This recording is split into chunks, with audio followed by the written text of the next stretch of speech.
Hello everyone social study master cadre ਦੀ class ਦੇ ਵਿੱਚ ਤੁਹਾਡਾ ਸਵਾਗਤ ਹੈ। ਅਸੀਂ ਹਿਸਟਰੀ ਨੂੰ ਸਟਾਰਟ ਕੀਤਾ ਹੋਇਆ ਤੇ ਉਹਦੇ ਵਿੱਚ ਜਿਹੜਾ ਸਾਡਾ ਸੈਕਸ਼ਨ ਇਸ ਟਾਈਮ ਅਸੀਂ ਕਰ ਰਹੇ ਹਾਂ ਉਹ ਹੈਗਾ ਪੰਜਾਬ। ਠੀਕ ਹੈ ਜੀ, ਪੰਜਾਬ ਦੀ ਹਿਸਟਰੀ। ਪੰਜਾਬ ਦੀ ਹਿਸਟਰੀ ਦੇ ਅਸੀਂ ਲਾਸਟ ਸੈਸ਼ਨਸ ਦੇ ਵਿੱਚ ਆ ਜਿਹੜਾ ਪੰਜਾਬ ਦੀ ਇੰਟਰੋਡਕਸ਼ਨ ਤੇ ਫਿਜ਼ੀਕਲ ਫੀਚਰਸ ਦੇ ਬਾਰੇ ਚ ਪੜਿਆ ਸੀ। ਅੱਜ ਅਸੀਂ ਸੋਰਸਿਸ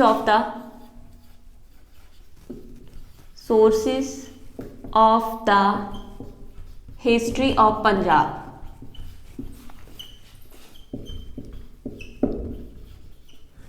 ਦੇ ਬਾਰੇ ਚ ਪੜਾਂਗੇ। ਠੀਕ ਹੈ ਜੀ, ਕਿਹੜੇ ਕਿਹੜੇ ਸਰੋਤ ਪੰਜਾਬ ਦੀ ਹਿਸਟਰੀ ਦੇ ਬਾਰੇ ਦੇ ਵਿੱਚ ਜਾਣਨ ਦੇ ਲਈ ਹੈਗੇ ਆ ਸਾਡੇ ਕੋਲ, ਜਾਂ ਜਿਨ੍ਹਾਂ ਦੇ ਥਰੂ ਅਸੀਂ ਹੁਣ ਤੱਕ ਪੰਜਾਬ ਦੀ ਹਿਸਟਰੀ ਜੋ ਅਸੀਂ ਪੜ੍ਹ ਰਹੇ ਹਾਂ ਉਹ ਸਾਨੂੰ ਉਹਦੇ ਜੋ ਸਰੋਤ ਨੇ ਉਹ ਸਾਨੂੰ ਕਿਵੇਂ ਇਨਫੋਰਮੇਸ਼ਨ ਮਿਲੀ ਉਹਦੇ ਬਾਰੇ ਚ ਅਸੀਂ ਪੜਾਂਗੇ। ਉਹਦੇ ਕਿਹੜੇ ਕਿਹੜੇ ਸਰੋਤ ਨੇ। ਪੰਜਾਬ ਦੀ ਹਿਸਟਰੀ ਦੇ ਸਰੋਤ ਪੜ੍ਹਨ ਤੋਂ ਪਹਿਲਾਂ ਥੋੜ੍ਹਾ ਜਿਹਾ ਮੈਂ ਇਹ ਦੱਸੂਗੀ ਕਿ ਸਰੋਤ ਮਤਲਬ ਕਿ ਸੋਰਸਿਸ ਕਿੰਨੀ ਤਰ੍ਹਾਂ ਦੇ ਹੁੰਦੇ ਨੇ, ਕੀ ਹੁੰਦੇ ਨੇ। ਠੀਕ ਹੈ ਜੀ, ਅਸੀਂ ਦੋ ਤਰੀਕੇ ਦੀ ਪਾਰਟੀਸ਼ਨ ਦੀ ਗੱਲ ਕਰਾਂਗੇ। ਜੇ ਅਸੀਂ ਸਿੰਪਲੀ ਗੱਲ ਕਰੀਏ ਸੋਰਸਿਸ ਦੀ ਤਾਂ 3 ਟਾਈਪਸ ਹੁੰਦੀਆਂ: ਪ੍ਰਾਇਮਰੀ, ਸੈਕੰਡਰੀ,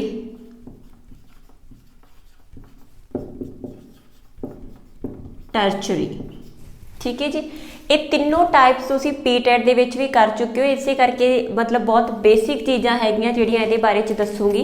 ਜਿਹੜੇ ਪ੍ਰਾਇਮਰੀ ਸਰੋਤ ਹੁੰਦੇ ਨੇ ਉਹ ਕੀ ਹੁੰਦੇ ਨੇ? ਫਸਟ ਹੈਂਡ ਇਨਫੋਰਮੇਸ਼ਨ ਆ। ਫਸਟ ਹੈਂਡ ਇਨਫੋਰਮੇਸ਼ਨ ਮਤਲਬ ਓਰੀਜਨਲ ਸੋਰਸਿਸ, ਜਿਹੜੇ ਜਗ੍ਹਾ ਦੇ ਉੱਪਰ ਜਦੋਂ ਕੋਈ ਘਟਨਾ ਵਾਪਰ ਰਹੀ ਸੀ, ਜਿਹੜੇ ਪਰਸਨਸ ਦੇ ਨਾਲ, ਜਿਹੜੇ ਵਿਅਕਤੀਆਂ ਨਾਲ ਉਹ ਘਟਨਾ ਵਾਪਰੀ ਤੇ ਜਿਹੜੇ ਲੋਕਾਂ ਨੇ ਉਸ ਘਟਨਾ ਨੂੰ ਦੇਖਿਆ। ਠੀਕ ਹੈ, ਉਸ ਘਟਨਾ ਦੇ ਬਾਰੇ ਚ ਜੋ ਸਾਨੂੰ ਇਨਫੋਰਮੇਸ਼ਨ ਉੱਥੇ ਦੇਖ ਰਹੇ ਲੋਕਾਂ ਤੋਂ ਮਿਲੂਗੀ। ਠੀਕ ਹੈ ਜੀ, ਉਹ ਸਾਡੇ ਲਈ ਕੀ ਹੋਣਗੇ? ਪ੍ਰਾਇਮਰੀ ਸਰੋਤ। ਠੀਕ ਹੈ, ਜੋ ਉਸ ਘਟਨਾ ਦੇ ਵਿੱਚ ਇਨਵੋਲਵ ਸੀਗੇ ਡਾਇਰੈਕਟ ਤੇ ਇਨਡਾਇਰੈਕਟ ਤਰੀਕੇ ਦੇ ਨਾਲ। ਠੀਕ ਹੈ ਜੀ, ਤੇ ਫਸਟ ਹੈਂਡ ਇਨਫੋਰਮੇਸ਼ਨ ਆ ਓਰੀਜਨਲ ਸੋਰਸਿਸ। ਓਰੀਜਨਲ ਸੋਰਸਿਸ ਫਿਰ ਸਾਡੇ ਕੋਲ ਕਿਹੜੇ ਹੋ ਸਕਦੇ ਆ? ਜਿਵੇਂ ਆਪਾਂ ਇਹ ਕਹਿ ਦਈਏ ਕੋਈ ਵੀ ਸਪੀਚ ਹੋ ਗਈ, ਕੋਈ ਪਰਸਨ ਸਪੀਚ ਦੇ ਰਿਹਾ ਤਾਂ ਉਹ ਸਾਡੇ ਲਈ ਪ੍ਰਾਇਮਰੀ ਸਰੋਤ ਆ। ਠੀਕ ਹੈ, ਕਿਸੇ ਰਾਈਟਰ ਦੇ ਦੁਆਰਾ ਉਸੇ ਘਟਨਾ ਦੇ ਦੌਰਾਨ ਜੋ ਉਹਨੇ ਅੱਖੀ ਦੇਖੀ ਘਟਨਾ ਸੀ ਉਹਦੇ ਬਾਰੇ 'ਚ ਜੇ ਲਿਖਿਆ, ਠੀਕ ਹੈ, ਤਾਂ ਉਹ ਸਾਡੇ ਲਈ ਪ੍ਰਾਇਮਰੀ ਸਰੋਤ ਆ। ਜਿਵੇਂ ਅਸੀਂ ਸੀਤਾਰਾਮ ਪਾਂਡੇ ਦੀ ਬੁੱਕ ਦੀ ਗੱਲ ਕਰਦੇ ਹਾਂ ਨਾ, ਸੀਤਾਰਾਮ ਪਾਂਡੇ ਦੀ ਇੱਕ ਬੁੱਕ ਆ ਫਰੋਮ ਸਪੋਏ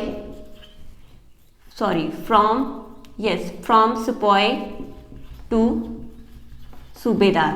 ਇਹ ਬੁੱਕ 1857 ਦੇ ਵਿਦਰੋਹ ਦੇ ਬਾਰੇ 'ਚ ਆ ਤੇ ਜਿਹੜਾ ਸੀਤਾਰਾਮ ਪਾਂਡੇ ਸੀ ਇਹ ਬ੍ਰਿਟਿਸ਼ ਆਰਮੀ ਦੇ ਵਿੱਚ ਕੰਮ ਕਰਦਾ ਸੀ। ਇਹਦਾ ਮਤਲਬ ਉਹਨੇ ਕਾਫੀ ਕਲੋਜ਼ਲੀ 1857 ਦੇ ਰਿਵੋਲਟ ਦੇ ਬਾਰੇ 'ਚ ਦੇਖਿਆ ਹੋਊਗਾ, ਉਹਦੇ ਬਾਰੇ ਲਿਖਿਆ। ਤਾਂ ਜਿਹੜੀ ਬੁੱਕ ਹੈਗੀ ਆ ਇਟ ਮੀਨਸ ਇਹ ਸਾਡੇ ਲਈ ਪ੍ਰਾਇਮਰੀ ਸਰੋਤ ਆ। ਜਾਂ ਅਸੀਂ ਇਹ ਗੱਲ ਕਰੀਏ ਕਿ ਉਸ ਘਟਨਾ ਦੇ ਦੌਰਾਨ ਜੇ ਕੋਈ ਅਖਬਾਰ ਨੇ ਉਸ ਘਟਨਾ ਦੇ ਬਾਰੇ 'ਚ ਲਿਖਿਆ, ਠੀਕ ਹੈ, ਉਸ ਈਵੈਂਟ ਦੇ ਟਾਈਮ ਪੀਰੀਅਡ ਤੇ, ਜੇ ਅਸੀਂ ਇਹ ਗੱਲ ਕਰੀਏ 1857 ਦੇ ਵਿਦਰੋਹ ਦੇ ਬਾਰੇ 'ਚ, ਜੇ ਅਸੀਂ 1857 ਦੇ ਨਿਊਜ਼ਪੇਪਰ ਦੇ ਵਿੱਚ, ਠੀਕ ਹੈ, 1857 ਜਿਹੜਾ ਸਾਲ ਸੀ ਉਸ ਸਾਲ ਦੇ ਨਿਊਜ਼ਪੇਪਰ ਦੇ ਵਿੱਚ ਹੀ ਉਹਦੇ ਬਾਰੇ ਲਿਖਿਆ ਗਿਆ ਹੋਊਗਾ ਤਾਂ ਸਾਡੇ ਲਈ ਪ੍ਰਾਇਮਰੀ ਸਰੋਤ ਹੋਊਗਾ। ਇਸ ਤੋਂ ਬਿਨਾਂ ਕਿਸੇ ਨੇ ਕੋਈ ਬਿਲਡਿੰਗ ਬਣਾਈ, ਜਿਵੇਂ ਆਪਾਂ ਇਹ ਕਹੀਏ ਤਾਜ ਮਹਿਲ ਆ, ਤਾਂ ਉਹ ਸਾਡੇ ਲਈ ਪ੍ਰਾਇਮਰੀ ਸਰੋਤ ਆ। ਕਿਹਦੇ ਲਈ? ਕਿਉਂਕਿ ਉਹਨੂੰ ਜਿਹੜਾ ਸੀਗਾ ਸ਼ਾਹਜਹਾਂ ਨੇ ਹੀ ਬਣਾਇਆ ਸੀ, ਉਹਦੇ ਦੁਆਰਾ ਹੀ ਬਣਾਇਆ ਗਿਆ ਸੀ, ਤਾਂ ਉਹ ਸਾਡੇ ਲਈ ਇਸ ਟਾਈਮ ਪ੍ਰਾਇਮਰੀ ਸਰੋਤ ਨੇ। ਠੀਕ ਹੈ ਜੀ, ਤਾਂ ਸੈਕੰਡਰੀ ਸਰੋਤ ਕਿਹੜੇ ਹੋਣਗੇ? ਜਿਹੜੇ ਪ੍ਰਾਇਮਰੀ ਸਰੋਤ ਨੂੰ ਤੋਂ ਤਿਆਰ ਕੀਤੇ ਗਏ ਹੋਣਗੇ। ਠੀਕ ਹੈ, ਜਿਵੇਂ ਮੈਂ ਇਹ ਕਹਾਂ ਜਿਹੜੇ ਪਰਸਨ ਨੇ ਉਸ ਘਟਨਾ ਨੂੰ ਦੇਖਿਆ, ਠੀਕ ਹੈ, ਉਹ ਸਾਡੇ ਲਈ ਪ੍ਰਾਇਮਰੀ ਸਰੋਤ ਆ। ਪਰ ਅੱਗੋਂ ਜਾ ਕੇ ਫੋਰ ਐਗਜ਼ਾਮਪਲ ਆਪਾਂ ਕਿ 1857 ਦੇ ਵਿਦਰੋਹ ਦੇ ਵਿੱਚ ਜੇ ਸੀਤਾਰਾਮ ਪਾਂਡੇ ਨੇ ਉਸ ਰਿਵੋਲਟ ਨੂੰ ਦੇਖਿਆ, ਠੀਕ ਹੈ, ਉਹਦੀ ਜਿਹੜੀਆਂ ਅਗਲੀਆਂ ਜਨਰੇਸ਼ਨ ਸੀਗੀਆਂ ਉਹਨਾਂ ਨੇ ਉਸ ਰਿਵੋਲਟ ਨੂੰ ਦੇਖਿਆ ਨਹੀਂ, ਉਹਨਾਂ ਨੇ ਸੀਤਾਰਾਮ ਪਾਂਡੇ ਤੋਂ ਸੁਣਿਆ। ਜੇ ਅੱਜ ਉਹਨਾਂ ਦੀਆਂ ਫੈਮਲੀਜ਼ ਐਗਜ਼ਿਸਟ ਕਰਦੀਆਂ, ਠੀਕ ਹੈ, ਜੇ ਆਪਾਂ ਇਹ ਮੰਨੀਏ ਕਿ ਸੀਤਾਰਾਮ ਪਾਂਡੇ ਦੀ ਜਿਹੜੀ ਫਰਦਰ ਜਨਰੇਸ਼ਨ ਅੱਜ ਵੀ ਹੈਗੀਆਂ, ਜੇ ਅਸੀਂ ਅੱਜ ਉਹਨਾਂ ਤੋਂ ਉਸ ਰਿਵੋਲਟ ਦੇ ਬਾਰੇ 'ਚ ਪੁੱਛਾਂਗੇ ਤਾਂ ਸਾਡੇ ਲਈ ਸੈਕੰਡਰੀ ਸਰੋਤ ਨੇ, ਕਿਉਂਕਿ ਉਹਨਾਂ ਨੇ ਅੱਗੇ ਸੁਣੀ ਹੋਈ ਜਿਹੜੀ ਇਨਫੋਰਮੇਸ਼ਨ ਸੀਗੀ ਪ੍ਰਾਇਮਰੀ ਸਰੋਤ ਤੋਂ ਲੈ ਕੇ ਸਾਨੂੰ ਦਿੱਤੀ। ਤਾਂ ਇਹ ਕਿਹੜੇ ਹੈਗੇ ਆ? ਸੈਕੰਡਰੀ ਸਰੋਤ। ਠੀਕ ਹੈ ਜੀ, ਤਾਂ ਇਹ ਕਿਹੜੇ ਕਿਹੜੇ ਹੋ ਸਕਦੇ? ਜੇ ਆਪਾਂ ਕਹੀਏ ਬਿਬਲੀਓਗ੍ਰਾਫੀਜ਼ ਹੋ ਗਈਆਂ, ਠੀਕ ਹੈ, ਕਿਸੇ ਦਾ ਕ੍ਰਿਟਿਸਿਜ਼ਮ ਹੋ ਗਿਆ, ਜਾਂ ਆਪਾਂ ਇਹ ਕਹਿ ਦਈਏ ਕੋਈ ਰਿਵਿਊ ਹੋ ਗਿਆ, ਤੇ ਸਾਰੇ ਕੀ ਹੋਣਗੇ? ਸੈਕੰਡਰੀ ਸੋਰਸਿਸ ਹੋਣਗੇ। ਜਿਹੜੇ ਟਰਸ਼ਰੀ ਸੋਰਸਿਸ ਹੈਗੇ ਆ ਉਹ ਥਰਡ ਸਟੈਪ ਆ, ਜਦੋਂ ਪ੍ਰਾਇਮਰੀ ਤੇ ਸੈਕੰਡਰੀ ਸੋਰਸਿਸ ਦੋਨਾਂ ਨੂੰ ਇਕੱਠਾ ਕਰਕੇ ਅਸੀਂ, ਠੀਕ ਹੈ, ਦੋਨਾਂ ਨੂੰ ਧਿਆਨ ਦੇ ਵਿੱਚ ਰੱਖ ਕੇ ਕੋਈ ਇਨਫੋਰਮੇਸ਼ਨ ਦਿੰਨੇ ਆ। ਠੀਕ ਹੈ, ਜਿਨ੍ਹਾਂ ਤੋਂ ਕੋਈ ਐਵੇਂ ਦੀਆਂ ਬੁੱਕਸ ਜਿਨ੍ਹਾਂ ਨੇ ਪ੍ਰਾਇਮਰੀ ਵੀ ਪੜ੍ਹਿਆ, ਸੈਕੰਡਰੀ ਨੂੰ ਵੀ ਪੜ੍ਹਿਆ ਤੇ ਫਿਰ ਥਰਡ ਹੈਂਡ ਇਨਫੋਰਮੇਸ਼ਨ ਸਾਨੂੰ ਦਿੱਤੀ, ਤਾਂ ਉਹ ਸਾਡੇ ਲਈ ਕਿਹੜੇ ਹੋਣਗੇ? ਟਰਸ਼ਰੀ। ਜਿਵੇਂ ਆਪਾਂ ਕਹਿ ਦਈਏ ਟੈਕਸਟ ਬੁੱਕਸ, ਟੈਕਸਟ ਬੁੱਕਸ ਨਾ ਬਹੁਤ ਹੱਦ ਤੱਕ ਖਾਸ ਕਰਕੇ NCERT ਦੀ ਗੱਲ ਕਰੀਏ ਤਾਂ ਉਹ 'ਚ ਫਸਟ ਹੈਂਡ ਇਨਫੋਰਮੇਸ਼ਨ ਤੇ ਸੈਕਿੰਡ ਹੈਂਡ ਇਨਫੋਰਮੇਸ਼ਨ ਦੋਨਾਂ ਨੂੰ ਇਕੱਠਾ ਕੀਤਾ ਗਿਆ ਹੁੰਦਾ ਤੇ ਫਿਰ ਉਹ ਤੀਜਾ ਸਰੋਤ ਸਾਡੇ ਸਾਹਮਣੇ ਆਉਂਦਾ। ਤਾਂ ਜਿਹੜੀ ਦੋਨਾਂ ਤੋਂ ਮਿਲ ਕੇ ਇਨਫੋਰਮੇਸ਼ਨ ਤੀਜੇ ਦੇ ਵਿੱਚ ਇਕੱਠੀ ਕੀਤੀ ਗਈ ਹੋਊਗੀ ਉਹ ਸਾਡੇ ਲਈ ਟਰਚਰੀ ਸੋਰਸਿਸ ਹੋਊਗਾ। ਠੀਕ ਹੈ ਜੀ, ਇਹ ਸੀਗੀ ਸਿੰਪਲ ਸੋਰਸਿਸ ਦੀ ਜੇ ਅਸੀਂ ਟਾਈਪਸ ਦੀ ਗੱਲ ਕਰੀਏ। ਜਿਹੜੇ ਅਸੀਂ ਪੰਜਾਬ ਦੀ ਹਿਸਟਰੀ ਦੇ ਬਾਰੇ 'ਚ ਸਾਡੇ ਕੋਲੇ ਪ੍ਰਾਪਤ ਸਰੋਤ ਨੇ ਜਿਨ੍ਹਾਂ ਦੇ ਬਾਰੇ 'ਚ ਅਸੀਂ ਪੜ੍ਹਾਂਗੇ ਉਹਨੂੰ ਅਸੀਂ ਬੇਸਿਕਲੀ ਦੋ ਹਿੱਸਿਆਂ ਦੇ ਵਿੱਚ ਡਿਵਾਈਡ ਕਰਾਂਗੇ। ਪਹਿਲੇ ਹੈਗੇ ਆ ਲਿਟਰੇਰੀ, ਦੂਜੇ ਹੈਗੇ ਆ ਨॉन ਲਿਟਰੇਰੀ। ਠੀਕ ਹੈ ਜੀ, ਮਤਲਬ ਸਾਹਿਤਿਕ ਸਰੋਤ ਤੇ ਗੈਰ ਸਾਹਿਤਿਕ ਸਰੋਤ। ਗੈਰ ਸਾਹਿਤਿਕ ਇਹ ਵਾਲੇ ਹੈਗੇ ਆ ਜਿਹੜੇ ਕਿਹੜੇ ਹੈਗੇ ਆ ਸਾਹਿਤਿਕ। ਨਾਮ ਤੋਂ ਹੀ ਕਾਫੀ ਹੱਦ ਤੱਕ ਕਲੀਅਰ ਆ ਜਿਹੜੇ ਸਰੋਤ ਸਾਡੇ ਕੋਲ ਲਿਖਤੀ ਰੂਪ ਦੇ ਵਿੱਚ ਮੌਜੂਦ ਨੇ ਉਹ ਸਾਰੇ ਸਾਡੇ ਲਈ ਕੀ ਹੈਗੇ ਨੇ ਸਾਹਿਤਿਕ। ਜਿਹੜੀਆਂ ਬੁੱਕਸ ਹੋ ਗਈਆਂ ਠੀਕ ਹੈ ਉਹ ਕਿਸੇ ਵੀ ਭਾਸ਼ਾ ਦੀਆਂ ਹੋਣ ਕਿਸੇ ਵੀ ਟਾਈਪ ਦੀਆਂ ਹੋਣ ਉਹ ਸਾਡੇ ਲਈ ਸਾਹਿਤਿਕ ਸੋਰਸ ਹੋਣਗੀਆਂ। ਜਿਹੜਾ ਨॉन ਲਿਟਰੇਰੀ ਆ ਉਹਦੇ ਵਿੱਚ ਕਿਹੜੀ ਚੀਜ਼ ਆ ਜੂਗੀ ਜਿਵੇਂ ਅਸੀਂ ਕਹੀਏ ਜਿਹੜੇ ਲਿਖਤੀ ਰੂਪ 'ਚ ਨਹੀਂ ਹੈਗੇ ਜੋ ਸਾਡੇ ਕੋਲ ਮਟੀਰੀਅਲ ਆ ਲਾਈਕ ਅਖਾਣ ਹੋ ਗਏ ਪ੍ਰੋਵਰਬ ਠੀਕ ਹੈ ਜਾਂ ਆਪਾਂ ਇਹ ਕਹੀਏ ਸਿੱਕੇ ਹੋ ਗਏ। ਉਸ ਤੋਂ ਬਾਅਦ ਬਿਲਡਿੰਗਸ ਹੋ ਗਈਆਂ ਕੋਈ ਸਮਾਰਕ ਭਵਨ ਠੀਕ ਹੈ ਜੀ। ਤਾਂ ਇਹ ਸਾਡੇ ਲਈ ਕੀ ਹੋਣਗੇ ਚਿੱਤਰਕਾਰੀ ਚਿੱਤਰ ਹੋ ਗਏ ਕੋਈ। ਤਾਂ ਇਹ ਸਾਰੀਆਂ ਚੀਜ਼ਾਂ ਸਾਡੇ ਲਈ ਕੀ ਹੋਣਗੀਆਂ ਲਿਟਰੇਰੀ ਠੀਕ ਹੈ ਸੌਰੀ ਨॉन ਲਿਟਰੇਰੀ ਗੈਰ ਸਾਹਿਤਕ ਰਿਸੋਰਸਿਸ। ਜਿਹੜੇ ਸਾਹਿਤਕ ਰਿਸੋਰਸਿਸ ਅਸੀਂ ਪੰਜਾਬ ਦੀ ਹਿਸਟਰੀ ਦੇ ਲਈ ਪੜਾਂਗੇ ਉਹ ਸਾਡੇ ਕੋਲ ਕਿਹੜੇ ਨੇ ਰਿਲੀਜੀਅਸ। ਸਭ ਤੋਂ ਪਹਿਲਾਂ ਹੈਗਾ ਰਿਲੀਜੀਅਸ ਲਿਟਰੇਚਰ ਆਫ ਸਿੱਖਸ ਠੀਕ ਹੈ। ਜਿਹੜਾ ਸਿੱਖਾਂ ਦਾ ਧਾਰਮਿਕ ਸਾਹਿਤ ਹੈ ਜਿਵੇਂ ਸ਼੍ਰੀ ਗੁਰੂ ਗ੍ਰੰਥ ਸਾਹਿਬ ਹੋ ਗਏ ਆਦਿ ਗ੍ਰੰਥ ਸਾਹਿਬ ਹੋ ਗਏ ਜੀਵਨੀਆਂ ਹੋ ਗਈਆਂ ਜਨਮ ਸਾਖੀਆਂ ਠੀਕ ਹੈ ਉਹ ਸਾਡੇ ਲਈ ਕਿਹੜੀ ਹੈਗੇ ਆ ਪੰਜਾਬ ਦੀ ਹਿਸਟਰੀ ਦੇ ਬਾਰੇ ਜਾਣਨ ਦਾ ਸਰੋਤ ਨੇ। ਇਸ ਤੋਂ ਬਿਨਾਂ ਹਿਸਟੋਰੀਕਲ ਲਿਟਰੇਚਰ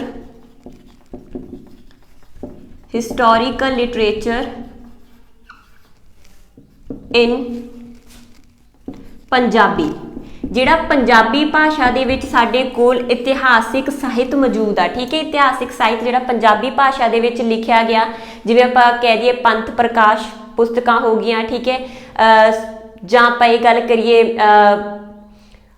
ਭਗਤ ਰਤਨਾਵਲੀ ਹੋ ਗਈ ਠੀਕ ਹੈ ਸੈਨਾਪਤ ਦੀ ਬੁੱਕ ਹੋ ਗਈ ਸ਼੍ਰੀ ਗੁਰਸ਼ੋਭਾ। ਤਾਂ ਇਸ ਤਰੀਕੇ ਨਾਲ ਬਹੁਤ ਸਾਰੀਆਂ ਜਿਹੜੀਆਂ ਪੁਸਤਕਾਂ ਹੈਗੀਆਂ ਜਿਹੜੀਆਂ ਹਿਸਟੋਰੀਕਲ ਪਰਸਪੈਕਟਿਵ ਦੇ ਲਈ ਲਿਖੀਆਂ ਗਈਆਂ ਉਹ ਵੀ ਸਾਡੇ ਲਈ ਸਰੋਤ ਨੇ।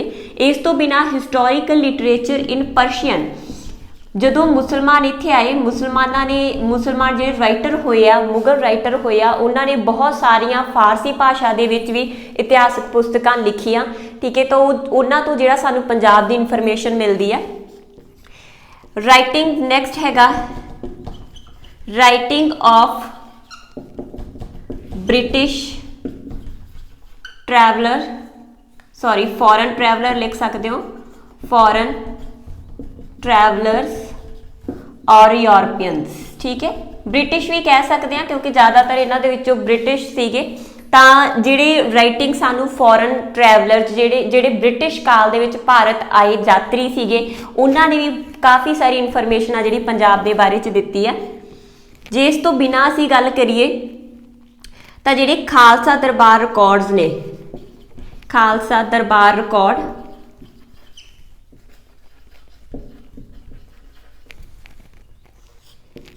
ਐਂਡ ਫਰਦਰ ਬ੍ਰਿਟਿਸ਼ ਗਵਰਨਮੈਂਟ ਦੇ ਰਿਕਾਰਡ ਠੀਕ ਹੈ। ਇਹ ਜਿਹੜੇ ਸੀਗੇ ਸਾਰੀਆਂ ਚੀਜ਼ਾਂ ਸਾਡੇ ਲਈ ਇਨਫੋਰਮੇਸ਼ਨ ਦਾ ਪੰਜਾਬ ਦੀ ਹਿਸਟਰੀ ਬਾਰੇ ਜਾਣਨ ਦਾ ਪ੍ਰਮੁੱਖ ਸਰੋਤ ਨੇ। ਜਿਹੜੇ ਅੱਜ ਅਸੀਂ ਟੌਪਿਕ ਕਿਉਂਕਿ ਬਹੁਤ ਲੰਬਾ ਟੌਪਿਕ ਆ ਅਸੀਂ ਇੱਕੋ ਵੀਡੀਓ ਦੇ ਵਿੱਚ ਇਹਨੂੰ ਨਹੀਂ ਕਰਾਂਗੇ ਤਾਂ ਅਸੀਂ ਇਹਨੂੰ ਦੋ ਸੈਸ਼ਨਸ ਦੇ ਵਿੱਚ ਕਰਾਂਗੇ ਇਹਦੀਆਂ ਦੋ ਵੀਡੀਓ ਅਪਲੋਡ ਕਰਾਂਗੇ। ਤਾਂ ਜਿਹੜੀ ਅਸੀਂ ਅੱਜ ਟੌਪਿਕ ਕਵਰ ਕਰਾਂਗੇ ਉਹ religious literature of Sikhs and the historical literature in Punjabi. Next video ਦੇ ਵਿੱਚ ਜਿਹੜਾ ਬਾਕੀ ਪੋਰਸ਼ਨ ਆ ਉਹਨੂੰ ਅਸੀਂ ਕਵਰ ਕਰਾਂਗੇ ਠੀਕ ਹੈ ਜੀ। ਤਾਂ ਜਿਹੜਾ ਸਾਡਾ ਅਸੀਂ ਸਭ ਤੋਂ ਪਹਿਲਾਂ ਲਿਟਰੇਰੀ ਸੋਰਸਿਸ ਦੀ ਗੱਲ ਕਰ ਰਹੇ ਹਾਂ ਤੇ ਲਿਟਰੇਰੀ ਸੋਰਸਿਸ ਦੇ ਵਿੱਚ ਸਾਡਾ ਜਿਹੜਾ ਫਸਟ ਪੋਰਸ਼ਨ ਹੈ ਉਹ ਹੈਗਾ ਰਿਲੀਜੀਅਸ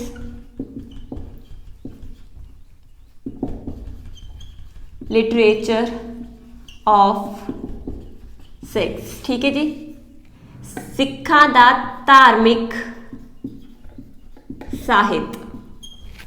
क्लीयर। तो जिहड़ा असीं सब तो पहला धार्मिक ਸਾਹਿਤ की गल करांगे, जिहड़ा बहुता ਸਾਹਿਤ हैगा इहदे विचों इह पंजाबी भाषा दे विच ही लिखिया गया। ठीक है, गुरमुखी लिपि दे विच लिखिया गया। तो जिहड़ी साडे कोल सब तो पहला हैगा वो हैगा श्री गुरु ग्रंथ साहिब।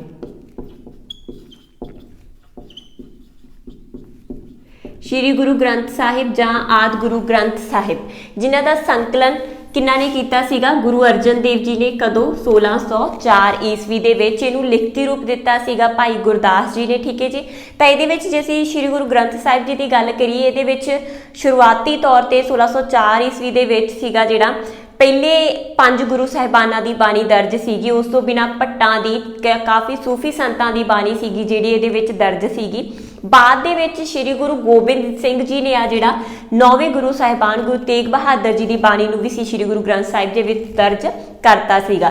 देखो श्री गुरु ग्रंथ साहिब जी के बारे में असीं बाद दे विच पूरा एक टॉपिक आ काफ़ी डीप पढ़ांगे कि किन्ने इहदे अंग ने, श्री गुरु ग्रंथ साहिब जी के किन्ने अंग ने, किन्ना दी बाणी दर्ज आ, तो पूरा काफ़ी डीप दे विच पढ़ांगे। पर इत्थे एक बारी सम अप दस रही हां। दूजा दसम ग्रंथ साहिब। दसम ग्रंथ साहिब की रचना हैगी है जिहड़ी वो 1721 ईस्वी दे विच भाई मनी सिंह जी ने कीती सी। भाई मनी सिंह जी सीगे जिहड़े श्री गुरु गोबिंद सिंह जी के समकाली सीगे। जे असीं गल करिए तो दसम ग्रंथ जी है जिहड़े वो 18 ग्रंथां दा संग्रह आ। ठीक है जी, 18 ग्रंथ आ जिहड़े इस शामिल किए गए हैं, जिन्हां दे विचों इंपॉर्टेंट हैगा। देखो दसम ग्रंथ साहिब दे विच वो बाणियां दर्ज ने जिहड़ियां श्री गुरु गोबिंद सिंह जी ने लिखिया सीगियां, जिन्हां दे विच चंडी दी वार, 24 अवतार,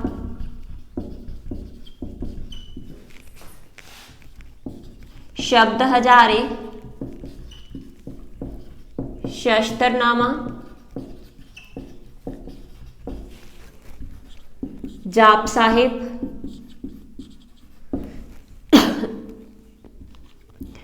जफरनामा,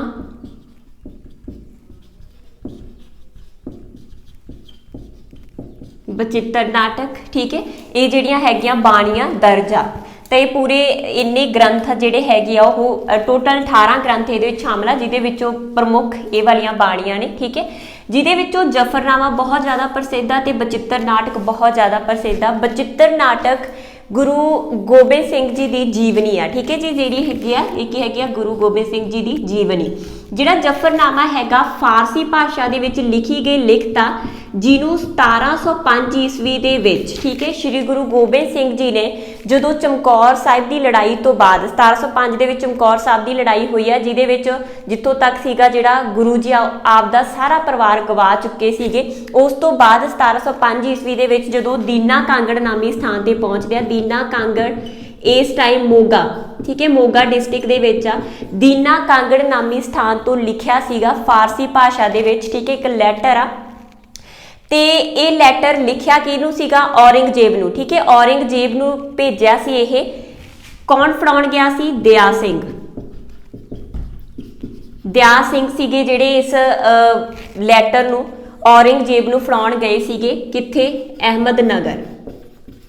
अहमदनगर तक पहुंचाया सीगा ते श्री गुरु गोबिंद सिंह जी ने जिहड़े औरंगजेब के अत्याचार सीगे उन्हां दे विरुद्ध बड़ी निडरता दे नाल जिहड़ा एक लैटर लिखिया सीगा, जिन्हों दया सिंह दे हत्थ अहमदनगर सीगा गुरु जी ने पहुंचाया सी। ठीक है जी, तो ये सीगे दसम ग्रंथ के बारे च। उस तो बाद भाई गुरदास जी दियां वारां।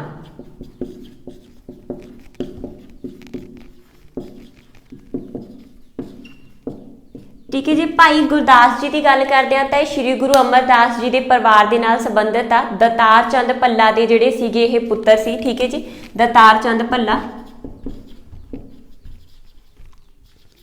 दतार चंद भल्ला के पुत्र सीगे।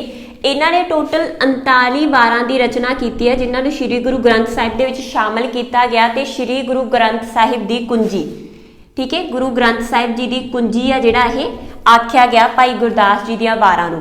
इन्हां दे विचों जिहड़ी पहली ते 11वीं वार आ बहुत ज़्यादा इंपॉर्टेंट है। जिहड़ी फस्ट वार हैगी आ, फस्ट वार दे विच ਪਹਿਲੇ 6 ਗੁਰੂ ਸਾਹਿਬਾਨਾਂ ਦੇ ਬਾਰੇ 'ਚ ਪੂਰੀ ਜਾਣਕਾਰੀ ਦਿੱਤੀ ਗਈ ਆ ਤੇ ਦੂਜੀ ਜਿਹੜੀ 11ਵੀਂ ਵਾਰ ਹੈਗੀ ਆ, ਠੀਕ ਹੈ, 11ਵੀਂ ਵਾਰ ਦੇ ਵਿੱਚ ਜਿਹੜੇ 6 ਗੁਰੂ ਸਾਹਿਬਾਨ ਨੇ ਉਹਨਾਂ ਦੇ ਜੀਵਨ ਦੇ ਨਾਲ ਨਾਲ ਉਹਨਾਂ ਨਾਲ ਸੰਬੰਧਿਤ ਸਿੱਖਾਂ ਦੀ ਜਿਹੜੀ ਹੈਗੀ ਉਹ ਵੀ ਬਹੁਤ ਇੰਪੋਰਟੈਂਟ ਜਾਣਕਾਰੀ ਆ ਜਿਹੜੀ ਸਾਨੂੰ ਮਿਲਦੀ ਹੈ, ਠੀਕ ਹੈ। ਤਾਂ ਜਿਹੜੀ ਪਹਿਲੀ ਵਾਰ ਹੈਗੀ ਆ ਉਹ ਗੁਰੂ ਸਾਹਿਬਾਨਾਂ ਦੇ ਨਾਲ ਸੰਬੰਧਿਤ ਆ, ਪਹਿਲੇ 6 ਗੁਰੂ ਸਾਹਿਬਾਨਾਂ ਦੇ ਨਾਲ, ਤੇ 11ਵੀਂ ਵਾਰ ਹੈਗੀ ਆ ਜਿਹੜੀ ਉਹ ਗੁਰੂ ਸਾਹਿਬਾਨਾਂ ਦੇ ਨਾਲ ਸੰਬੰਧਿਤ ਸਿੱਖਾਂ ਦੇ ਨਾਲ ਬਾਰੇ ਜਾਣਕਾਰੀ ਦਿੰਦੀ ਆ।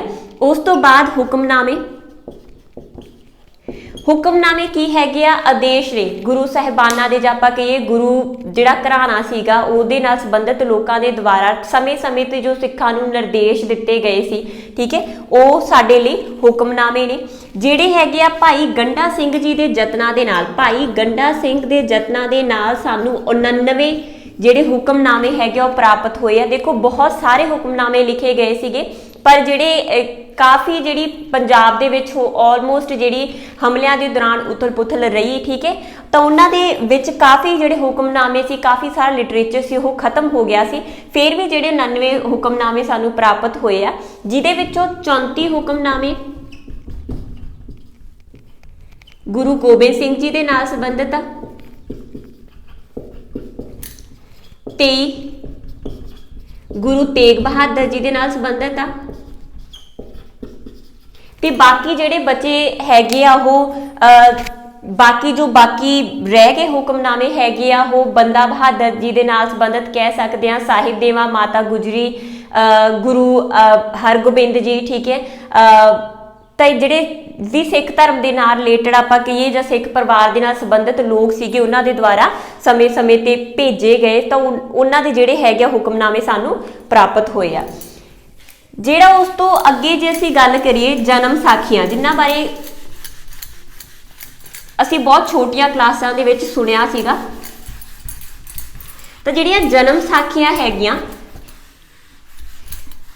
ਇਹ ਵੀ ਪੰਜਾਬੀ ਖਾਸ ਕਰਕੇ ਗੁਰੂ ਨਾਨਕ ਦੇਵ ਜੀ ਦੇ ਜੀਵਨ ਦੇ ਬਾਰੇ ਚ ਜਾਣਨ ਦਾ ਬਹੁਤ ਹੀ ਪ੍ਰਮੁੱਖ ਸਰੋਤ ਨੇ।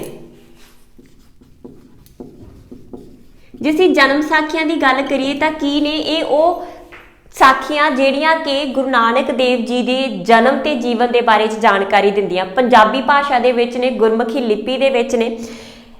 ਇਹ ਗੁਰੂ ਨਾਨਕ ਦੇਵ ਜੀ ਦੇ ਜੀਵਨ ਦੇ ਬਾਰੇ ਚ ਬਹੁਤ ਜ਼ਿਆਦਾ ਇਨਫੋਰਮੇਸ਼ਨ ਪ੍ਰੋਵਾਈਡ ਕਰਨ ਦੇ ਨਾਲ ਕਾਫੀ ਇਨਵੈਲਿਡ ਇਨਫੋਰਮੇਸ਼ਨ ਵੀ, ਜਿਹੜੀ ਘੱਟ ਭਰੋਸੇਯੋਗ ਆ, ਉਹ ਇਨਫੋਰਮੇਸ਼ਨ ਵੀ ਪ੍ਰੋਵਾਈਡ ਕਰਦੀਆਂ। ਕੀ ਰੀਜ਼ਨ ਸੀ ਕਿਉਂ ਘੱਟ ਭਰੋਸੇਯੋਗ ਮੰਨੀਆਂ ਜਾਂਦੀਆਂ?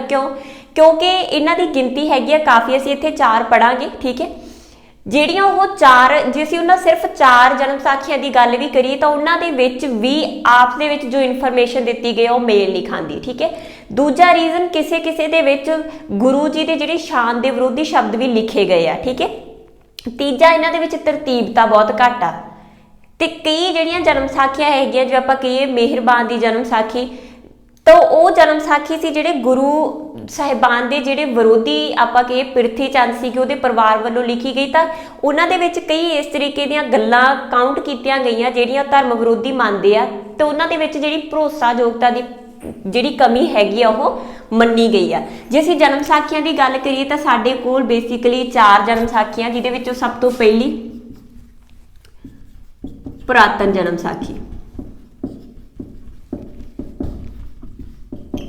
ਜਿਹੜੀ ਪੁਰਾਤਨ ਜਨਮ ਸਾਖੀ ਹੈਗੀ ਆ ਇਹ ਭਾਈ ਵੀਰ ਸਿੰਘ ਜੀ ਨੇ ਇਹਦਾ ਸੰਪਾਦਨ ਕੀਤਾ, ਲਿਖੀ ਨਹੀਂ ਹੈ ਇਹਨਾਂ ਨੇ, ਠੀਕ ਹੈ, ਇਹਨੂੰ ਧਿਆਨ 'ਚ ਰੱਖਿਓ। ਭਾਈ ਵੀਰ ਸਿੰਘ ਜੀ ਨੇ ਇਹਦਾ ਸੰਪਾਦਨ ਕੀਤਾ। ਕਿਹਦੇ ਤੋਂ? 2 ਜਨਮ ਸਾਖੀਆਂ ਨੂੰ ਇਕੱਠਾ ਕਰਕੇ, ਇੱਕ ਹਾਫਜ਼ਾਬਾਦ ਵਾਲੀ ਜਨਮ ਸਾਖੀ ਤੇ ਦੂਜੀ ਵਲਾਇਤ ਵਾਲੀ ਜਨਮ ਸਾਖੀ।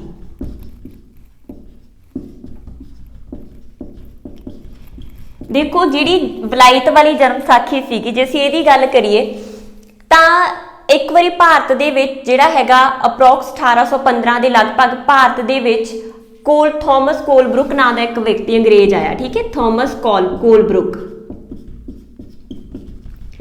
ਉਹ ਭਾਰਤ ਦੇ ਵਿੱਚੋਂ ਜਿਹੜੀ ਵਲਾਇਤ ਵਾਲੀ ਜਨਮ ਸਾਖੀ ਸੀਗੀ ਉਹਨੂੰ ਇੰਗਲੈਂਡ ਲੈ ਗਿਆ ਤੇ ਉੱਥੇ ਜਾ ਕੇ ਜਿਹੜੀ ਇੰਡੀਆ ਦੀ ਆਫਿਸ ਲਾਇਬ੍ਰੇਰੀ ਸੀ ਉਹਨੂੰ ਉਹ ਜਾ ਕੇ ਪ੍ਰੋਵਾਈਡ ਕਰਤੀ, ਠੀਕ ਹੈ। ਉਸ ਤੋਂ ਬਾਅਦ ਥੋੜੇ ਸਮੇਂ ਲਾਸਟ ਦੇ ਵਿੱਚ 1800 ਜਾਂ ਪਈ ਕਿ 19ਵੀਂ ਸਦੀ ਦੇ ਲਾਸਟ ਦੌਰ ਦੇ ਵਿੱਚ ਜਿਹੜਾ ਸੀਗਾ ਇੱਕ ਜਰਮਨ ਦਾ ਵਿਦਵਾਨ ਟਰੰਪ ਜਦੋਂ ਭਾਰਤ ਆਇਆ ਤਾਂ ਇਹ ਜਿਹੜੀ ਵਲਾਇਤ ਵਾਲੀ ਜਨਮ ਸਾਖੀ ਸੀਗੀ ਉਹਨੂੰ ਆਉਂਦਾ ਹੋਇਆ ਵਾਪਸ ਇੰਡੀਆ ਲੈ ਆਇਆ, ਠੀਕ ਹੈ, ਤੇ ਲਿਆ ਕੇ ਜਿਹੜੀ ਸੀ ਇਹ ਸਿੱਖਾਂ ਨੂੰ ਪ੍ਰੋਵਾਈਡ ਕਰਤੀ। ਇਸੇ ਕਰਕੇ ਜਿਹੜਾ ਜਨਮ ਸਾਖੀ ਇਹਨੂੰ ਵਲਾਇਤ ਵਾਲੀ ਜਨਮ ਸਾਖੀ ਆਖਿਆ ਜਾਂਦਾ। ਜਿਹੜੀ ਹਾਫਜ਼ਾਬਾਦ ਵਾਲੀ ਜਨਮ ਸਾਖੀ ਹੈ ਇਹਨੂੰ ਲਾਹੌਰ ਦੇ ਗੁਰਮੁਖ ਸਿੰਘ ਨੇ, ਲਾਹੌਰ ਦਾ ਇੱਕ ਸਿੱਖ ਸੀਗਾ ਗੁਰਮੁਖ ਸਿੰਘ, ਗੁਰਮੁਖ ਸਿੰਘ ਨੇ ਪ੍ਰਾਪਤ ਕੀਤੀ ਸੀ ਹਾਫਜ਼ਾਬਾਦ ਤੋਂ, ਠੀਕ ਹੈ। ਇਸੇ ਕਰਕੇ ਇਹਨੂੰ ਹਾਫਜ਼ਾਬਾਦ ਵਾਲੀ ਜਨਮ ਸਾਖੀ ਆਖਿਆ ਜਾਂਦਾ। ਪਰ ਇਹਦੇ ਲਾਸਟ ਪੰਨੇ ਸੀ ਜਿਹੜੇ ਉਹ ਗੁੰਮ ਹੋ ਗਏ ਸੀ, ਇਸ ਕਰਕੇ ਜਿਹੜਾ ਮੈਕਾਲਫ ਸੀ, ਠੀਕ ਹੈ, ਮੈਕਾਲਫ ਨੇ ਆ ਜਿਹੜਾ ਇਹਨੂੰ ਜਿਹੜੇ ਆਖਰੀ ਪੰਨੇ ਗਵਾਚੇ ਹੋਏ ਸੀਗੇ ਉਹਨਾਂ ਨੂੰ ਕਿਸੇ ਹੋਰ ਜਨਮ ਸਾਖੀਆਂ ਦੀ ਸਹਾਇਤਾ ਦੇ ਨਾਲ ਇਹਦੇ ਆਖਰੀ ਪੰਨਿਆਂ ਨੂੰ ਪੂਰਾ ਕਰਤਾ ਸੀਗਾ ਤੇ ਬਾਅਦ ਵਿੱਚ ਮੈਕਾਲਫ ਨੇ ਇਸੇ ਜਨਮ ਸਾਖੀ ਨੂੰ ਆਧਾਰ ਬਣਾ ਕੇ ਸਿੱਖ ਰਿਲੀਜਨ ਨਾਂ ਦੀ ਪੁਸਤਕ ਵੀ ਲਿਖੀ ਸੀ। ਹੁਣ ਜੇ ਅਸੀਂ ਗੱਲ ਕਰੀਏ ਮੈਕਾਲਫ ਦੀ ਤੇ ਭਾਈ ਕਾਹਨ ਸਿੰਘ, ਠੀਕ ਹੈ, ਭਾਈ ਕਾਹਨ ਸਿੰਘ ਦੇ ਅਕੋਰਡਿੰਗ ਤੇ ਮੈਕਾਲਫ ਦੇ ਅਕੋਰਡਿੰਗ ਜਿਹੜੀ ਇਹ ਜਨਮ ਸਾਖੀ ਹੈਗੀ ਆ ਪ੍ਰਾਤਨ ਜਨਮ ਸਾਖੀ, ਇਹਦਾ ਰਾਈਟਰ ਸੇਵਾਦਾਸ ਆ, ਠੀਕ ਹੈ। ਪਰ ਹੁਣ ਜਿਹੜੀ ਇਨਫੋਰਮੇਸ਼ਨ ਇਹ ਵੈਲਿਡ ਨਹੀਂ ਮੰਨੀ ਜਾਂਦੀ ਕਿਉਂਕਿ ਹਜੇ ਤੱਕ ਇਹ ਕਲੈਰੀਫਾਈ ਨਹੀਂ ਹੋ ਸਕਿਆ ਕਿ ਇਸ ਜਨਮ ਸਾਖੀ ਦਾ ਅਸਲ ਦੇ ਵਿੱਚ ਜਿਹੜਾ ਲਿਖਾਰੀ ਸੀ ਉਹ ਕੌਣ ਸੀ, ਠੀਕ ਹੈ ਜੀ। ਕਾਫੀ ਭਰੋਸੇਯੋਗ ਜਨਮ ਸਾਖੀ ਆ ਪਰ ਫਿਰ ਵੀ ਇਹਦੇ ਵਿੱਚ ਵੀ ਕਈ ਇਸ ਤਰੀਕੇ ਦੀਆਂ ਗੱਲਾਂ ਲਿਖੀਆਂ ਗਈਆਂ ਜਿਹੜੀਆਂ ਕਿ ਸਾਨੂੰ ਸੋਚਣ ਲਈ ਮਜਬੂਰ ਕਰਦੀਆਂ ਕਿ ਜਨਮ ਸਾਖੀ ਬਹੁਤ ਬਾਅਦ ਦੇ ਵਿੱਚ ਲਿਖੀ ਗਈ ਹੋਊਗੀ ਜਾਂ ਆਪਾਂ ਕਹੀਏ ਗੁਰੂ ਨਾਨਕ ਦੇਵ ਜੀ ਦੇ ਟਾਈਮ ਪੀਰੀਅਡ ਦੇ ਵਿੱਚ ਸ਼ਾਇਦ ਨਾ ਲਿਖੀ ਗਈ ਹੋਵੇ। ਉਹਦਾ ਕੀ ਰੀਜ਼ਨ ਸੀਗਾ? ਪਹਿਲਾਂ ਤਾਂ ਇਸ ਜਨਮ ਸਾਖੀ ਦੇ ਵਿੱਚ ਭਾਈ ਲਾਲੋ ਜੀ ਦਾ ਤੇ ਸੱਚੇ ਸੌਦੇ ਦਾ ਜ਼ਿਕਰ ਨਹੀਂ ਕੀਤਾ ਗਿਆ, ਠੀਕ ਹੈ। ਦੂਜੀ ਗੱਲ, ਇਹ ਕਿਉਂ ਇਹਨੂੰ ਵੈਲਿਡ ਮੰਨੀ ਜਾਂਦੀ ਹੈ, ਕਿਉਂ ਭਰੋਸੇਯੋਗ ਘੱਟ ਭਰੋਸੇਯੋਗ ਮੰਨੀ ਜਾਂਦੀ ਹੈ? ਦੂਜਾ ਕਾਰਨ ਜਿਹੜੇ ਇਹਦੇ ਵਿੱਚ ਦੂਜੇ ਤੀਜੇ ਤੇ ਚੌਥੇ ਗੁਰੂ ਸਾਹਿਬਾਨ ਨੇ ਜਾਂ ਆਪਾਂ ਕਹੀਏ ਗੁਰੂ ਅਰਜਨ ਦੇਵ ਜੀ ਤੱਕ ਜਿਹੜੀ ਬਾਣੀ ਲਿਖੀ ਗਈ ਆ ਉਹ ਬਾਣੀ ਨੂੰ ਇਸ ਜਨਮ ਸਾਖੀ ਦੇ ਵਿੱਚ ਗੁਰੂ ਨਾਨਕ ਦੇਵ ਜੀ ਦੀ ਬਾਣੀ ਆਖਿਆ ਗਿਆ, ਠੀਕ ਹੈ। ਤੀਜੀ ਗੱਲ, ਜਿਹੜੇ ਇਹਦੇ ਵਿੱਚ ਇੱਕ ਵਾਹਿਗੁਰੂ ਜੀ ਕਾ ਖਾਲਸਾ ਵਾਹਿਗੁਰੂ ਜੀ ਕੀ ਫਤਿਹ ਸ਼ਬਦ ਯੂਜ਼ ਕੀਤਾ ਗਿਆ ਜਿਹੜਾ ਕਿ ਗੁਰੂ ਨਾਨਕ ਦੇਵ ਜੀ ਦੇ ਟਾਈਮ ਪੀਰੀਅਡ ਦੇ ਵਿੱਚ ਨਹੀਂ ਸੀ, ਗੁਰੂ ਗੋਬਿੰਦ ਸਿੰਘ ਜੀ ਦੇ ਟਾਈਮ ਪੀਰੀਅਡ ਦੇ ਵਿੱਚ ਖਾਲਸਾ ਪੰਥ ਦੀ ਸਿਰਜਣਾ ਦੇ ਨਾਲ ਜਿਹੜੀ ਇਹ ਫਤਿਹ ਸੀ ਸਾਡੇ ਕੋਲ ਆਈ ਸੀ। ਤਾਂ ਇਹਨਾਂ ਤਿੰਨ ਮੇਜਰ ਕਾਰਨਾਂ ਦੇ ਕਰਕੇ ਜਿਹੜੀ ਜਨਮ ਸਾਖੀ ਹੈ ਇਹ ਘੱਟ ਭਰੋਸੇਯੋਗ ਮੰਨੀ ਜਾਂਦੀ ਹੈ। ਉਸ ਤੋਂ ਬਾਅਦ ਜੇ ਅਸੀਂ ਗੱਲ ਕਰੀਏ ਜਿਹੜੀ ਦੂਜੀ ਸਾਖੀ ਸਾਡੇ ਕੋਲ ਹੈ ਉਹ ਹੈਗੀ ਆ ਮਿਹਰਬਾਨ ਦੀ ਜਨਮ ਸਾਖੀ। ਇਹ ਜਨਮ ਸਾਖੀ ਕਾਫੀ ਭਰੋਸੇਯੋਗ ਮੰਨੀ ਜਾਂਦੀ ਹੈ। ਉਹਦੇ ਪਿੱਛੇ ਕੀ ਰੀਜ਼ਨ ਆ ਕਿ ਜਿਹੜਾ ਮਨੋਹਰ ਦਾਸ ਮਿਹਰਬਾਨ ਸੀ, ਠੀਕ ਹੈ, ਤਾਂ ਪੂਰਾ ਨਾਮ ਹੈਗਾ ਮਨੋਹਰ ਦਾਸ। ਤਾਂ ਮਨੋਹਰ ਦਾਸ ਮਿਹਰਬਾਨ ਸੀਗਾ ਜਿਹੜਾ ਗੁਰੂ ਘਰਾਣੇ ਦੇ ਨਾਲ ਸੰਬੰਧਿਤ ਸੀਗਾ। ਗੁਰੂ ਅਰਜਨ ਦੇਵ ਜੀ ਦੇ ਭਰਾ ਪ੍ਰਿਥੀ ਚੰਦ ਦਾ ਬੇਟਾ, ਇਹ ਪ੍ਰਿਥੀ ਚੰਦ ਦਾ ਬੇਟਾ ਸੀਗਾ। ਤਾਂ ਇਹਨੇ ਕਾਫੀ ਸਾਰੀ ਇਨਫੋਰਮੇਸ਼ਨ ਆ ਜਿਹੜੀ ਉਹ ਬਹੁਤ ਤਰਤੀਬ ਦੇ ਵਿੱਚ ਤੇ ਕਾਫੀ ਅੱਖੀ ਡਿੱਠੀਆਂ ਘਟਨਾਵਾਂ ਤੇ ਸੁਣੀਆਂ ਘਟਨਾਵਾਂ ਜਿਹੜੀਆਂ ਸੀਗੀਆਂ ਉਹ ਇਸ ਜਨਮ ਸਾਖੀ ਦੇ ਵਿੱਚ ਲਿਖੀਆਂ।